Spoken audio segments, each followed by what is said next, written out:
I mean, I think, for us really, payments was really about, again, really what Osama was talking about. I mean, this notion of having all the friction to get a payments account and connect it to your software was just broken. And the reality is customers want to just sell more stuff, and they want to think about the things that, they get up in the morning and running their business and dealing with their customers, and not actually dealing with payments or any of the downstream effects that kind of come with it, especially around kind of the bookkeeping and accounting and getting out to tax. And so, for us, we really looked as payments as where we started in kind of a broader set of financial services to really remove all of that friction from our customers. And so today, where we started, almost 10 years ago now, whereas today, a customer within 30 seconds opens up a Wave account, and it's just enabled with payments. They don't even have to make a decision whether they want payments. It just works right out of the box. And we think increasingly that's the way that most financial services will be delivered, in some type of software experience that companies like ourselves or Stripe are enabling, and we just think that's kind of the future. By virtue of being a SaaS business, and we're doing loyalty as SaaS, we actually had a pretty deep relationship or knowledge of our customers to begin with, or the merchants that we would be bringing on into payments. And on the merchant relationship side, that really lent itself to payments. But we didn't get into payments because we wanted to be in payments or because we had these pre-existing relationships and we could just sell more. We got into payments because we realized that, especially for small businesses, the opportunity to engage at the point of transaction was broken. So if you've gone into Starbucks or Sephora or Macy's, the way they're able to do the customer relationship, that product experience as you're paying is smooth, it's seamless. You go into small businesses and you may have seen Fivestars, you may have seen any number of companies doing loyalty, and there's a tablet on the side, maybe you notice it, you're paying with your credit card over here, there's the customer relationship management happening over here. And so we wanted to bridge that gap. Unfortunately, the hardware platforms are so bad in small business and so fragmented, there is literally no way to actually put our software experience into the transaction flow in a way that Starbucks, for example, would, unless you gut the entire payments infrastructure and replace it with your own stack. And so we started at the top. We just wanted this user experience. Then we said, well, we're going to have to write some software to integrate with payments hardware. And they said, well, actually, we're actually going to have to pick the payments hardware ourselds. And then, if we're doing that, we're actually going to have to underwrite the merchant because it's really hard to get a VAR sheet or credentials.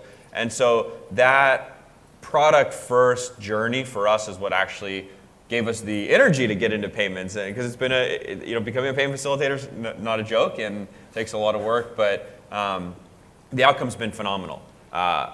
If you've used one of these I'm sure all of you have signed up for one of these on-the-side loyalty things. At the stores where we've done payments and loyalty integrated, we've doubled or tripled the results of our traditional loyalty software. And for us, that means we're going to cut churn in half.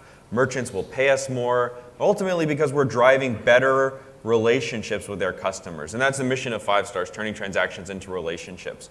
And it wasn't like a 20% lift or a 10% lift. We saw it double. And merchants love that, obviously, and so they don't care who's doing the payments if they're seeing double the ROI from their marketing engine.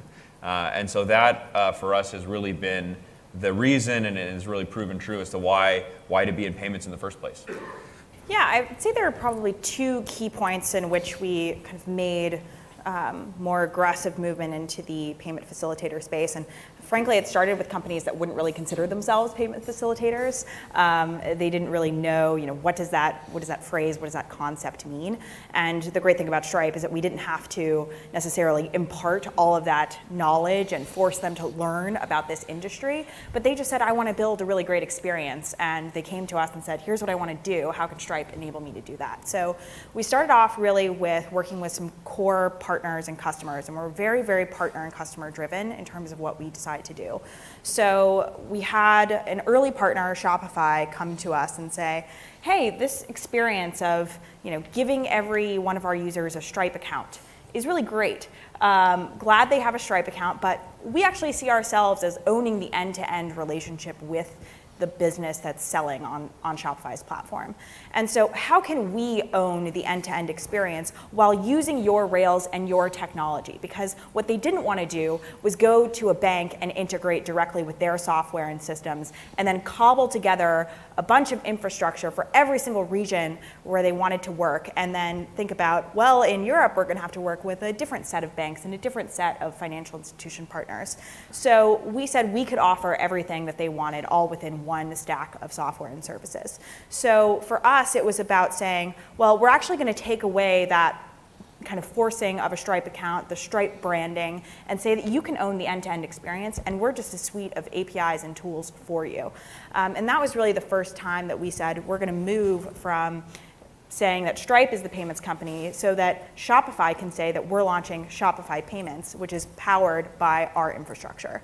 Yeah, I mean, I think, what's interesting for us is that, in 2014, we decided to bring payments in-house in North America and power it ourselves and become a full stack, payment facilitator. And, for us, one of the, it's been an interesting journey, and there's been good and there's been bad. And, on the challenging side is that, we've got this amazing partner in Stripe that is, got, how many engineers do you have now?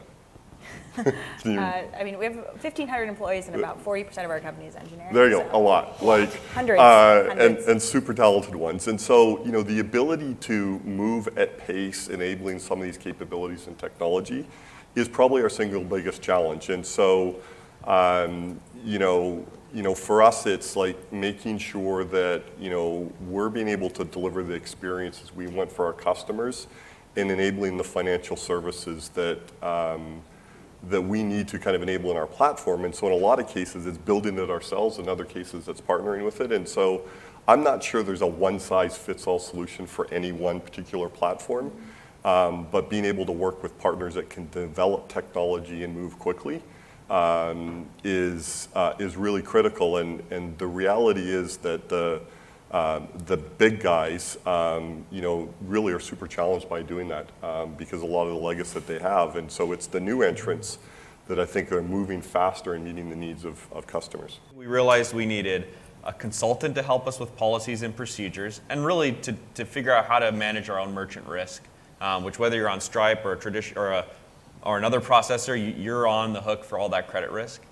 We needed a system to do that risk and underwriting. We needed a processor to partner with.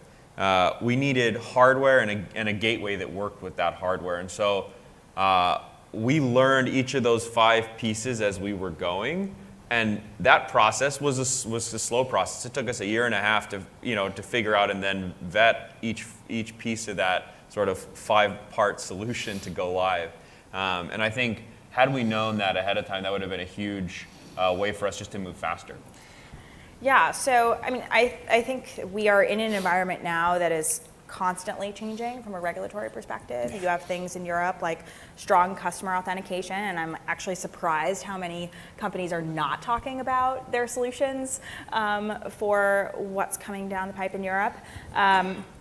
I think broadly, we are looking at ways we can make it easier for platforms and for businesses that are processing payments directly. So if you think about, what are the customer-facing experiences or seller-facing experiences that you have in which you need to collect really sensitive information, those are effectively the pieces that are going to face the most regulation going forward. So one piece is on the actual transaction side. So we've launched a lot of services like payment intents and checkout, which you can completely customize to the look and feel of your own website, but still reduce the liability that you have of actually touching those card details directly, and ensure that you don't have to worry about making updates to changes over time. As new regulation changes, we will roll out differences in our product to automatically account for those things, taking into account different behavior from different issuers globally, all those kinds of things. On the actual onboarding piece, so if you're a platform that's onboarding merchants, laws and regulations are constantly changing on that front too. So what do you actually have to collect in order to onboard a merchant to a payment processor? That information, there are laws that are likely going to get passed in Singapore and in Brazil later this year and early next year, which affect the amount of information that needs to be collected. And so we look at our solution to that in terms of a set it and forget it solution being a hosted onboarding experience. So that way you can kind of change the look and feel, match it to the colors of your website, of your platform, but then Stripe is taking on the full responsibility of collecting all the information that you need to collect, verifying all of that information, ensuring that you don't have anyone on your platform who shouldn't be processing payments, shouldn't be getting paid out. And we offer a number of tools and services so that businesses can manage that user over the course of time, because we don't just kind of say we're going to verify that merchant once and then let them do whatever they want, but it's an ongoing relationship that we have to maintain. So we look at our solution there to be a combination of both hosted experiences so that platforms don't have to continuously update their integrations every time a single law changes, and then two, giving merchants the flexibility to both have a hosted onboarding experience, but making sure that they can still customize it to the look and feel, and that it doesn't feel like this foreign experience where you're now entering Stripe, but something that really gels with the look and feel of their owned properties. You know, the one thing I tell everybody that is thinking about going down the road of, you know, being a payment facilitator or frankly just taking on payment risk is don't underestimate, you know, the fraud or the compliance side of things. All too often, I think companies that think about it secondarily can end up in a world of hurt really quickly.